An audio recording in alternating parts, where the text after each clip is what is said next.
Hello, everybody. We'll try to, we'll just take this opportunity. God, my voice is kind of going after the 3 days, so apologies. This is a good opportunity for us to remember Mary Claire O'Donnell, who unfortunately passed away recently. As everyone knows, Mary Claire was a huge part to making MacGill such a success. Obviously, she did loads of work on finance, all the accounting and all the different elements.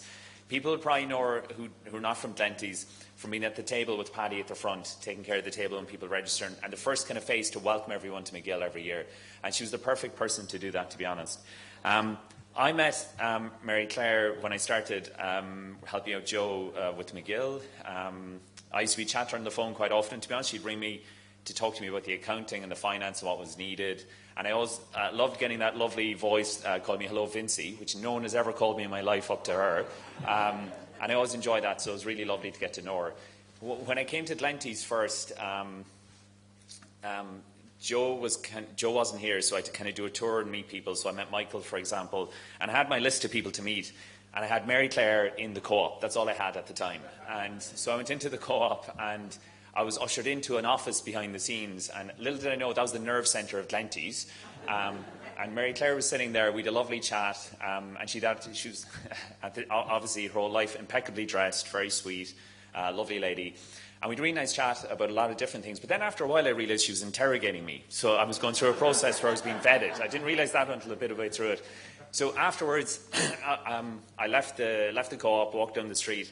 And I was only gone maybe 2 or 3 minutes when I got a call from Joe, and he said, "Everything seems to be going well for you." And I was like, "Well, that was quick, wasn't it?" And he said, "Oh, good news travels fast in Donegal, but bad news travels faster, and don't forget that." And I remember at the time I was thinking, oh, Joe and Mary Claire, like the enforcers, I like Owen McGee and the Donegal team and the MacGill team, and I really had met the important people to do with MacGill. When I was chatting with Michael as well before doing this, we were talking about how best do you remember someone. How best do human beings express the perfect moment, a beautiful place, the life of a person? And it's really difficult, to be honest. It's almost impossible. But that's what artists are for. And ultimately, Mary Claire was the niece of Patrick MacGill, a brilliant poet. That's what we have theatre for. That's what we have poetry for.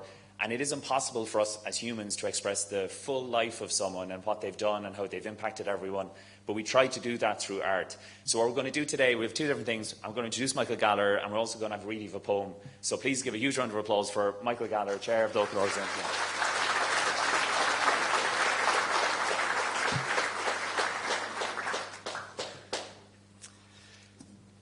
Okay, the Patrick MacGill Summer School in 2025 is celebrating its 45th year. But this year, 2025, has not been kind to those who served in the Patrick MacGill project. On the 22nd of April, we lost Nora Breslin, a long-term member of MacGill. On the 2nd of May, we lost Conall Bawn McNeilis. And on the 3rd of June, we lost Mary Ita Boyle. These were people who worked with MacGill over 20, 30, 40 years. May they rest in peace. And so to Mary Claire. Now, Mary Claire was born on the 26th of July, 1937, and she died on the 6th of May, 2025, aged 75. Aged 87. I'm going to have to hold this up because my glasses are not as good as I thought they were. Let me see where I am now. Aged 87 years of age. At 16 years of age, she crossed the street from the MacDevitt Institute, which is now part of this building here, to the Inishkeel Cooperative Society, where she went to work in the cash office. She was happily working there for 71 years.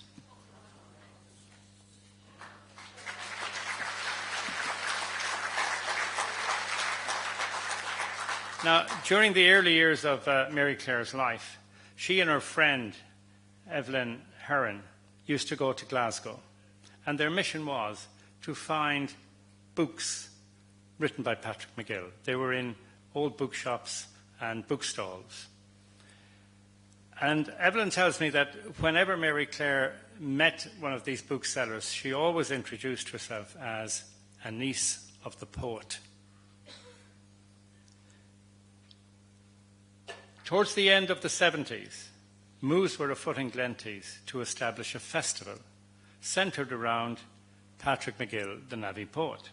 And at the same time, Joe Mulholland, who had a great interest in Patrick MacGill's writings, had placed an advertisement in an American literary magazine trying to find out information if anybody knew where Patrick MacGill was, because he seemed to have vanished off the face of the earth. One of Patrick MacGill's daughters, I believe it was Sheila, saw this advertisement, rang Joe Mulholland. Joe went out to meet the family, and they returned to what became the MacGill Festival.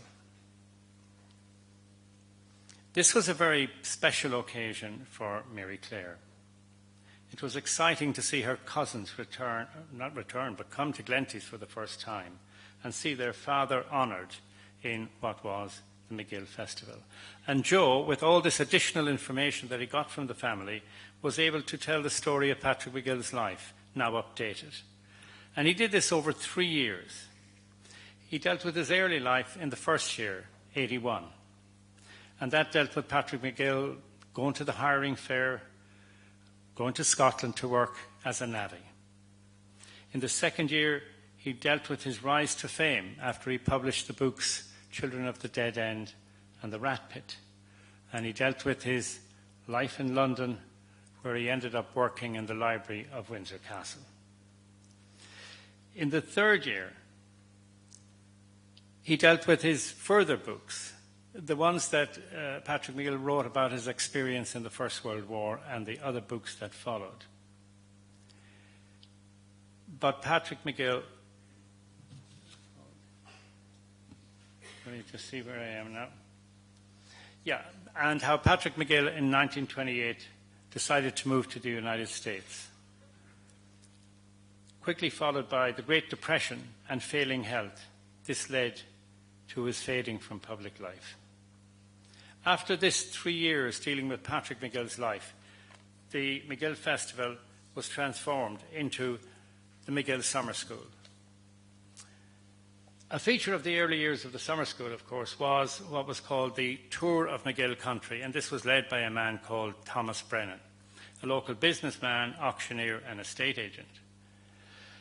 And they would organise a bus to take them up the glen, and they would be shown various places connected with MacGill's life. And Thomas usually followed the following pattern. At first, he would show them the old graveyard where people from Patrick MacGill's time were buried. Further up the bus went, on the left-hand side, he would say, and this is the National School, where Patrick MacGill went to school. Challenged the headmaster, left never to return. Moving up a little bit further, he would say, on the right-hand side, we have the fields where the MacGill homestead was. And they would see that. And then as the bus went around another corner, he would say, and here we have a 3-room cottage for sale. Full details are available at Brennan and Campbell in Glenties. Now, as the summer school grew over the years, Mary Clare's workload expanded. But she seemed to do all of this with great ease and calm. She was a woman of exceptional ability and grace. She was a welcoming face to one and all who came to MacGill. For some, meeting up with Mary Clare was just as important as any of the events on the programme. She, in fact, was the ever-present presence at MacGill. Now, psychologists tell us how important it is to have constants in our life. These are the things that we do and see being done repeatedly that make us feel better and give us hope and keep us grounded. In losing Mary Clare, we have lost one of life's reassuring constants. We will not see her like again. May she rest in peace.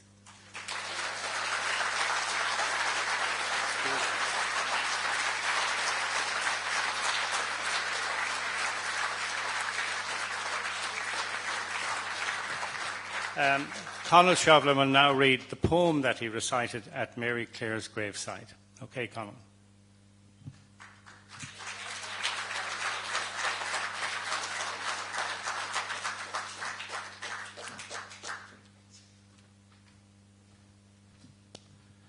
Thanks, Michael.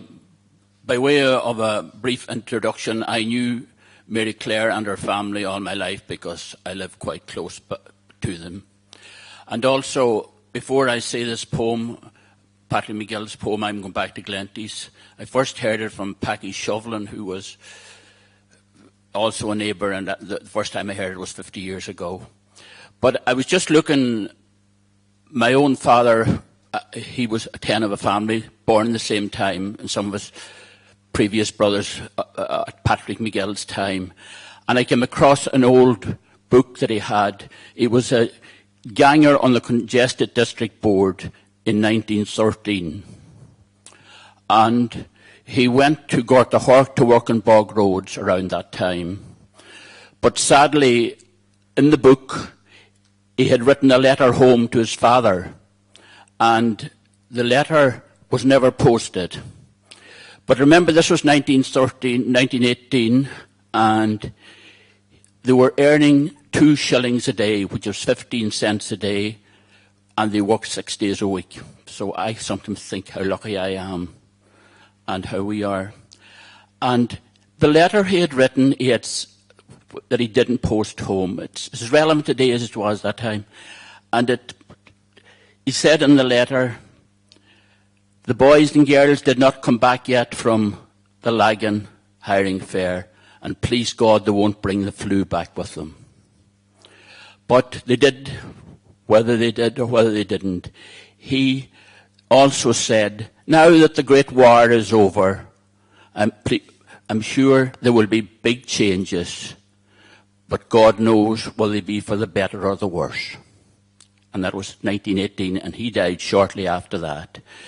But Patrick MacGill's poem is, he was an immigrant, and he tells this poem about, I'm Going Back to Glenties. It covers a lot of things. It covers, for instance, I had 6 aunts that emigrated to America, and when they were going on the boat north of Torrey, the captain told them to come out on deck that they could see the last sight of old Donegal. So Patrick MacGill's poem, that's just a brief introduction as to what he's saying in this poem, I'm Going Back to Glenties. And I'll start now, okay? I'm going back to Glenties when the harvest comes again, and the autumn sunset lingers over my little Irish town, where the Gossa Moor is shining and moorland blossoms blow. I'll take that road across the hill I tramped so long ago. As far I am beyond the seas, but yearning voices call, will you not come back to Glenties and your wave-washed Donegal? Well, I've seen the hopes of childhood stifled by the hand of time. I've seen the smile of innocence become the frown of crime. I've watched the wrong rise high and strong, and I've seen the fair betrayed, until the faltering heart grew low, and the brave became free. But still that cry comes out to me, from the homely voices call, from the glen among the Highlands, in my native Donegal. Should I think to see them often when the night is on the town, the braes of old Strastilla and the homes in Carrickdown. There's a light in Jimmy Dinch's house, a shadow on the blind. I often watched that shadow, it was Mary in behind. But sitting here in the darkness, it's myself that sees it all. But I cannot help but dreaming of my folks in Donegal. So I hie me back to Glenties when the harvest comes again, when the kine are in the pasture and the berries in the lane, and it'll give me such a handshake that my heart will leap with joy